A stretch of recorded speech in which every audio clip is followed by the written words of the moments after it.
Perkumpulan intelektual Nusantara seperti ini merupakan bukti kecerdikan pikiran Melayu bahwa kita mampu mengintegrasikan ajaran Islam yang mendalam ke dalam pandangan dunia, worldview kita semua. Hasilnya adalah wacana intelektual yang unik, sebuah sintesa yang mempersatukan kekayaan Islam dan budaya Melayu. Para cendekiawan Islam Melayu mendalami Al-Quran dan hadis sekaligus mengambil inspirasi dari kearifan lokal, sejarah dunia dan filsafat manusia. Dalam konteks Indonesia, misalnya kita mengenal beberapa tokoh penting di Nusantara, misalnya ada Imam Nawawi Al-Baghdadi, ada Abdul Somad Al-Falibani, ada Hamzah Al-Fansuri. Ini adalah tokoh-tokoh Melayu yang memiliki jaringan intelektual yang sangat kuat di bumi Nusantara, di Melayu. Dari kota pelabuhan Malaka dan Aceh yang ramai, gejolak intelektual telah tumbuh subur.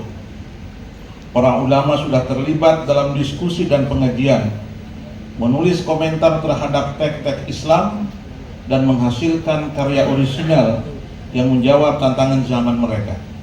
Mereka menjelajahi berbagai disiplin ilmu, termasuk teologi, hukum, filsafat, dan tasawuf.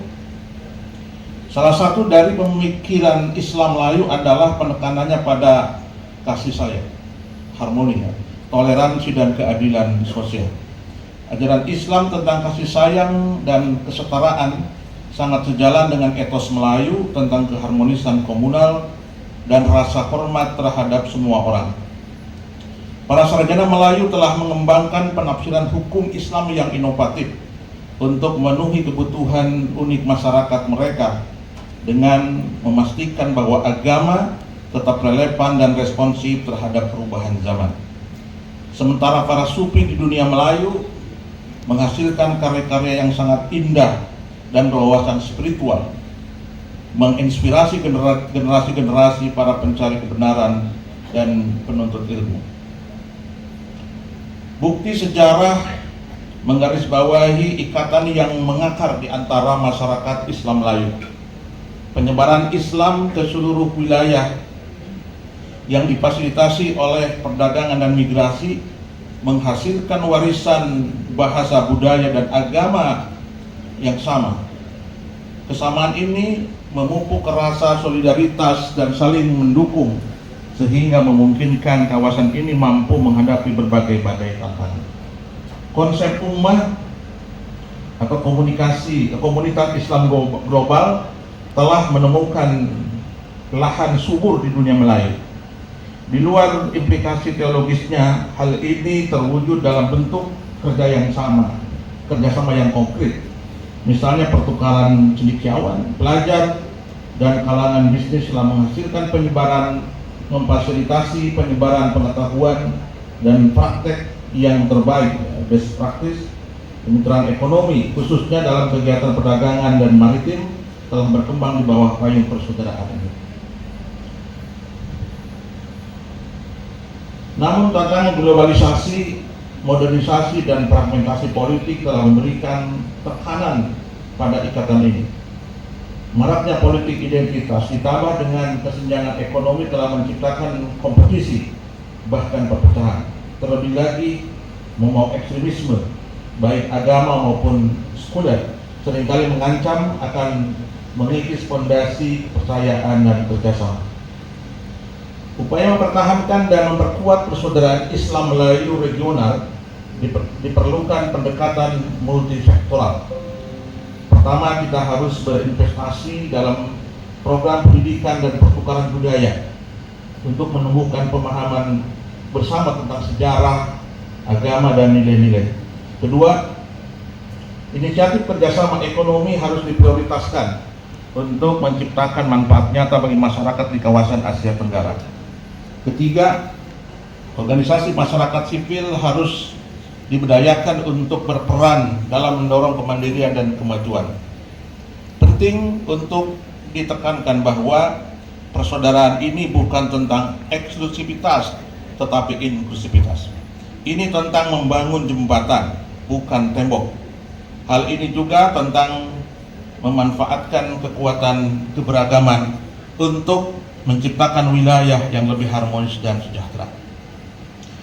Sebagai salah satu sponsor acara ini, yaitu International Conference of Islam in the Melayu World atau ICON-IMED, UIN Sunan Gunung Jati Bandung, Indonesia selalu siap untuk melestarikan tradisi keragaman regional yang sudah bagus ini. Hal ini pun dapat dilanjutkan dengan berbagai bidang yang berkaitan dengan dharma atau ihsan perguruan tinggi bagi masyarakat, seperti pengabdian kepada masyarakat, penyebaran inovasi dan raihan prestasi lainnya. Ada uraian yang bagus tadi dari Profesor Ibrahim terkait dengan adaptasi Islam dengan lokal. Ada statement yang saya kira penting untuk dicatat bahwa Islam masuk ke dalam suatu daerah tanpa kekerasan. Ini akhirnya analisisnya sangat panjang, termasuk Islam masuk ke Indonesia tidak ada peperangan sama sekali. Jadi ini menunjukkan bahwa prinsip Islam rahmatan lil alamin atau perdamaian masuk dan dijalankan oleh Wali Songo dan kemudian diteruskan oleh para ulama termasuk para intelektual di Indonesia. Dan sekarang mainstream yang sedang terkan adalah moderasi beragama yang pada dasarnya adalah implementasi ajaran-ajaran dari Wali Songo. Saya ingin panjang bicarakan, tapi ini waktunya sudah habis, di layar sudah 0000. Saya ingin menyimpulkan, kesimpulannya persaudaraan Islam Melayu daerah merupakan aset berharga yang harus dijaga dan dipupuk. Ini adalah landasan di mana kita dapat membangun masa depan yang bercirikan perdamaian, kemakmuran, dan kemajuan bersama. Dengan bekerja sama kita dapat memastikan bahwa warisan nenek moyang kita terus menginspirasi dan mempersatukan kita untuk generasi mendatang. Demikian, semoga acara kita lancar dan diberkahi Allah Subhanahu wa taala. Terima kasih kepada semuanya dan mohon maaf kalau ada hal yang kurang berkenan. Demikian, wassalamualaikum warahmatullahi wabarakatuh.